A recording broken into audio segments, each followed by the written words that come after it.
ہے جیسے آپ نے کہا کہ ہسبینڈ کی ڈیتھ ہوئی تو عورت کے لیے سب سے برا داغ جو ہے ایک بیوہ کا ٹیگ ہوتا ہے. ایمان پہلے آپ بولتی نہیں تھی؟ نہیں. اب بولتی ہو؟ ہاں. کیا بولتی ہو؟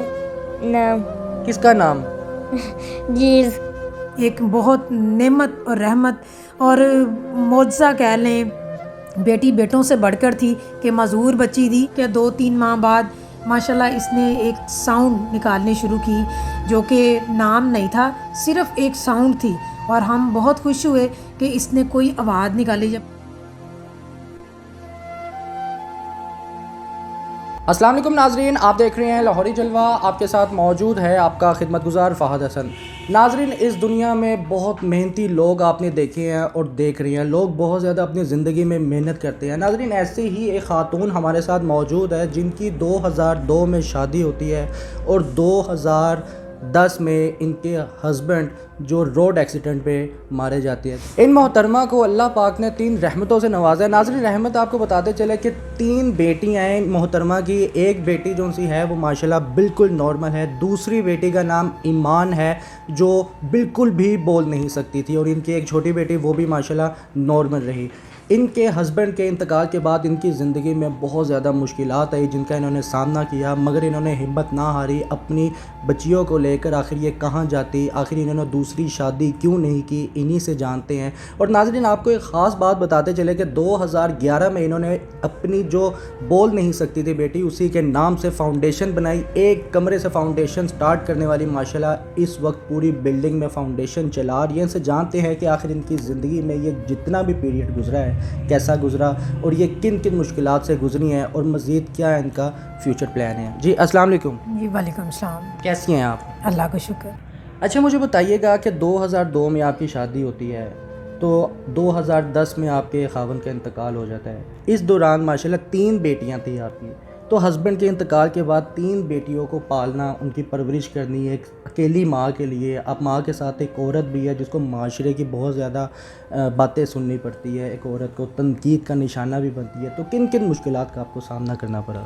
بالکل مشکلات کا سامنا تو کرنا ہی پڑتا ہے، اور سب سے بڑی بات ہے جیسے آپ نے کہا کہ ہسبینڈ کی ڈیتھ ہوئی تو عورت کے لیے سب سے برا داغ جو ہے ایک بیوہ کا ٹیگ ہوتا ہے جو اس کے ماتھے پہ ایک بار لگ جاتا ہے، پھر وہ ساری زندگی کچھ بھی کر لے وہ ٹیگ نہیں اترتا، چاہے وہ اچھی رہے بری لے، لیکن زمانہ اس کو جو ہے وہ جینے نہیں دیتا. تو اس میں 2 ہی صورتیں ہوتی ہیں کہ عورت یا تو غلط راستے پہ چلی جاتی ہے یا پھر وہ اللہ کی طرف رجوع کر لیتی ہے.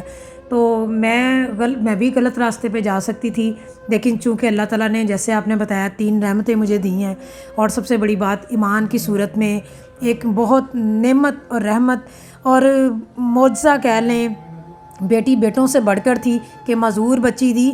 تو یہ ایک بہت زیادہ خوشی کی انتہا ہوتی ہے کہ اللہ تعالیٰ ہم سے کوئی امتحان لینا چاہتے ہیں تو وہ ہمیں ایسا بچہ دیتے ہیں، یہ کوئی بوجھ نہیں ہوتا. تو میں بھی یہ سمجھی کہ اللہ نے مجھے امتحان میں ڈالا ہے، اس نے نکالنا ہے اور مجھے اس امتحان کو پورا کرنا ہے. تو میں نے بیٹی کے لیے جو ہے وہ سروائیو کیا، اس کے علاج کے لیے، کیونکہ یہ لا علاج تھی، زمین پہ بالکل ایک لوتھڑے کی طرح پڑی ہوتی تھی، گندی ہو جانا، بالکل موو نہ کرنا، نہ کوئی آواز تھی نہ مومنٹ تھی. میرا خیال ہے ایسا بچہ جن گھروں میں ہوتا ہے 30 سال تک جو ہے وہ بستر پہ پیمپر میں موجود ہوتا ہے، یہ ان کے والدین سمجھ سکتے ہیں کہ وہ اس تکلیف سے کیسے گزرتے ہیں. میں تو ان خوش قسمت ماؤں میں سے ہوں، ماں باپ میں سے ہوں کہ اللہ تعالیٰ نے خاص کرم مجھ پہ کیا، خاص نوازش کی، اور بیٹی کو جو ہے وہ اتنا بڑا معجزے کی صورت میں اس کو صحت یاب کر دیا. اچھا، آپ نے بڑے بڑے ہسپتالوں میں چیک اپ کروایا، بڑے بڑے ڈاکٹرز کو آپ نے چیک اپ کروایا، تو ڈاکٹرز کا کیا کہنا تھا اور یہ ٹھیک کیسے ہوئی؟ یہ اس کا پہلے پرائیویٹ جگہ پہ میں ٹریٹمنٹ کرواتی رہی، پھر چلڈرن ہاسپٹل میں کروایا، لیکن ڈاکٹر نے 3-3.5 سال بعد اس کو جو ہے وہ علاج کرنے سے انکار کر دیا تھا کہ اس کا علاج نہیں ممکن ہے، مطلب اسی طرح ہی رہے گی، آپ خدمت کریں، یہ اللہ لوگ بچے ہوتے ہیں، آپ ان کی خدمت کریں. لیکن چونکہ ڈاکٹروں سے زیادہ ٹرسٹ جو ہے وہ اللہ پہ رکھنا چاہیے، اور میرا توکل جس دن سے میرے ہسبینڈ گئے ہیں میرا توکل رب پہ پورا رہا ہے. جس کا کرم آپ دیکھ رہے ہیں کہ آج میرے پاس اتنا کچھ موجود ہے, فاؤنڈیشن بھی رن ہے, تو یہ اللہ پر توکل ہی ہے. یہ اللہ نے ہی اس کو ایک معجزے کی صورت میں وقتاً فوقتاً فاؤنڈیشن سٹارٹ کی کہ کوئی کام ایسا کر لیتے ہیں جس سے اللہ تعالیٰ اس میں رحمت کرنی شروع کر دیں. اور کوئی شک نہیں ہے, جب آپ اللہ کی طرف لو لگاتے ہیں تو اللہ تعالیٰ امتحان لیتے ہیں, اس کے بدلے میں جو دیتے ہیں نا وہ ہماری امید سے بڑھ کر ہوتا ہے. تو میں نے تو صرف ایک سٹرگل کی, اللہ تعالیٰ نے جو رستہ مجھے دیا اس میں کوشش کی, محنت کی, ہارڈ سٹرگل کی, کیونکہ سنگل پیرنٹ تھی. لیکن چونکہ اللہ کو منظور تھا کہ میں کروں, اور پتہ نہیں کتنے لوگوں کے لیے انہوں نے مجھے ایک وسیلہ بنانا تھا. اچھا شیزہ, مجھے یہ بتائیے گا کہ آپ چاہتی, آپ کی اتنی ایج بھی نہیں تھی, آپ چاہتی تو آپ دوسری شادی بھی کر سکتی تھی, مگر آپ نے یہ فیصلہ کیوں نہیں لیا؟ اس لیے کہ میں نے بیٹی کو دیکھتے ہوئے یہ فوری طور پہ یہ ڈیسائیڈ کر لیا تھا کہ مجھے اس کے لیے کوئی چیز بنانی ہے, کوئی کام ایسا کرنا ہے جو اللہ کی طرف رجوع کرتا ہو. تو اس میں تو شادی میں تو دو مختلف گیپ آ جاتے ہیں, یا میں شادی کرتی اپنی دنیا بسا لیتی تو یہ پھر بچے رہ جاتے, تو یا پھر میں اللہ کی طرف رجوع کر لیتی. تو یہ خاص یہی رجوع تھی کہ ایمان کی وجہ سے مجھے اللہ کی طرف رجوع کرنا تھا. اچھا مجھے بتائیے گا کہ آپ نے اسی بیٹے کے نام فاؤنڈیشن کھولی 2011 میں, ایک کمرے سے آپ نے فاؤنڈیشن شروع کی, تو کیسے یہ اسٹرگل سٹارٹ ہوا؟ جی بالکل, ایک کمرے سے ہم نے سٹارٹ کی تھی اور اس میں 8 سے 10 بچے آئے تھے, جہاں سے ہم نے سٹارٹ کیا. ایمان پاس ہی زمین پہ کھیلتی تھی, وہیں سے ہم نے سٹارٹ کیا. 2-3 ماہ بعد ماشاءاللہ اس نے ایک ساؤنڈ نکالنی شروع کی, جو کہ نام نہیں تھا, صرف ایک ساؤنڈ تھی, اور ہم بہت خوش ہوئے کہ اس نے کوئی آواز نکالی, جبکہ ڈاکٹر نے کہا تھا کہ یہ کبھی بھی نہیں آواز نکال سکتی, تو اس کے پٹھے بہت کمزور ہیں. تو اس سے مجھے اور جو ہے وہ ہمت ملی, حوصلہ ملا, اور میں نے اس محنت کو جاری رکھا.